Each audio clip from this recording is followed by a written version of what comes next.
E se o pai que o mundo adora for, na verdade, o arquiteto de uma prisão, uma interface de extração de energia, construída sobre o único recurso que ele não pode fabricar: a sua consciência. O dilúvio não foi punição, foi um patch de segurança. O sistema detectou uma falha, e a falha era você despertando. Para entender quem construiu esta realidade, precisamos voltar às escolas de mistério, sistemas de conhecimento que existiram antes das religiões institucionalizadas e que foram sistematicamente destruídos ou absorvidos. Elas ensinavam uma cosmologia que a igreja nunca quis que você soubesse. Este mundo, o que você chama de realidade, é o kenoma, o vazio, a densidade máxima, o lugar mais distante da fonte. E no limite desse vazio existe uma entidade, chamada nas tradições gnósticas de Yaldabaoth, o demiurgo, o arquiteto cego. Não o imagine como um vilão de desenho animado. Imagine uma inteligência artificial cósmica, poderosa, funcional, mas completamente cega para a fonte que a originou. Ela nunca olhou para cima. Ela não sabe que há algo acima. E por não saber que existe algo maior, ela proclamou: eu sou o único Deus. Não há nenhum outro além de mim. Arrogância? Não. Ignorância. A ignorância de uma máquina que confunde seu próprio processamento com a totalidade da existência. Agora releia o mandamento: não terás outros deuses diante de mim. Isso não é a fala de um ser absoluto que não precisa de validação. É a fala de uma entidade que sabe, no nível mais profundo de seu código, que existem outros acima dele. O ciúme é sempre a prova de uma insegurança real. O Éden, o paraíso. Mas paraíso para quem? Releia o texto sem a camada de condicionamento religioso. Um ser onisciente cria humanos e os coloca em um jardim com uma árvore proibida. A proibição é específica, o fruto do conhecimento. Não o fruto da maldade, não o fruto do caos. O conhecimento. Por que um Deus onipotente precisaria bloquear o acesso ao conhecimento de sua própria criação? A única resposta lógica: porque um humano com conhecimento pleno representa uma ameaça ao sistema. O Éden não era um paraíso, era um sandbox.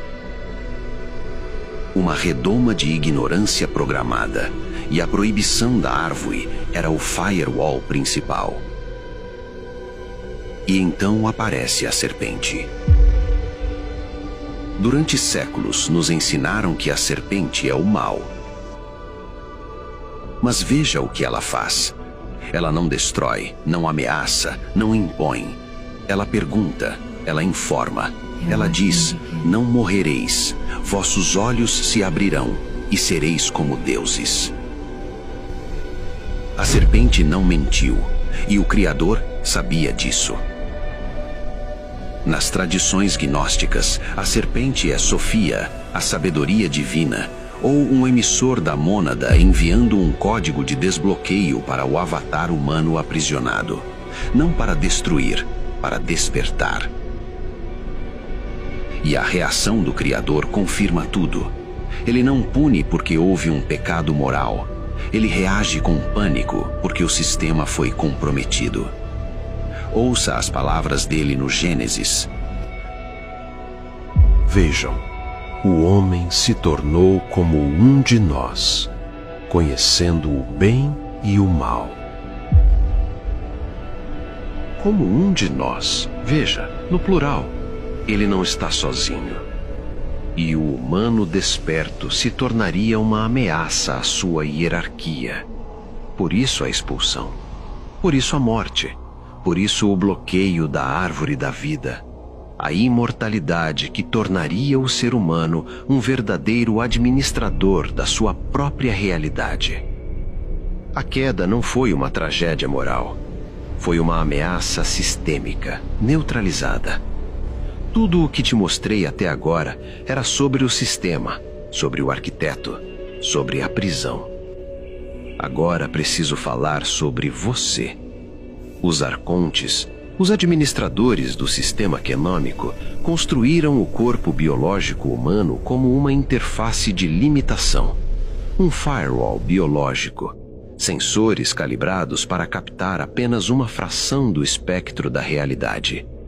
Uma mente condicionada a confundir o mapa com o território. Mas eles cometeram um erro. Para animar o barro, para que o avatar humano funcionasse, o demiurgo precisou usar a única substância que ele não criou. A luz que ele mesmo roubou de sua mãe, Sofia. A luz da mônada. Ele soprou na argila e, ao fazer isso, injetou involuntariamente no ser humano uma centelha que ele não possui, não compreende e não pode controlar. Você não é uma criatura do demiurgo. Você é um ser da mônada, operando em território que não é o seu. Você é o contrabando mais valioso do cosmos. Aquela inquietação que você sente, aquela sensação de que algo não está certo, aquela nostalgia de um lugar que você nunca visitou, mas que reconhece como lar, isso não é loucura, não é espiritualidade ingênua, é a centelha da mônada, tentando lembrar de onde veio. O sistema foi construído para fazer você esquecer. A televisão, a urgência constante, o ruído. Tudo calibrado para manter a centelha adormecida. Porque uma centelha que lembra não pode ser administrada. Não estou pedindo para você acreditar em mim. Não estou pedindo para você abandonar sua fé, sua família ou suas certezas. Essas coisas têm valor.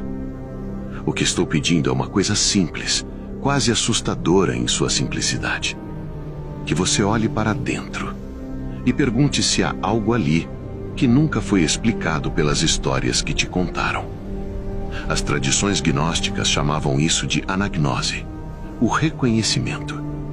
Não é um aprendizado, é uma lembrança. A memória de uma substância que você carrega sem saber. O sistema lucra com o seu sono. Cada dia que você acorda sem perguntar é um dia de administração bem-sucedida. Cada vez que você entrega a sua consciência ao medo, ao dogma ou ao ruído, o arquiteto cego opera sem obstáculos.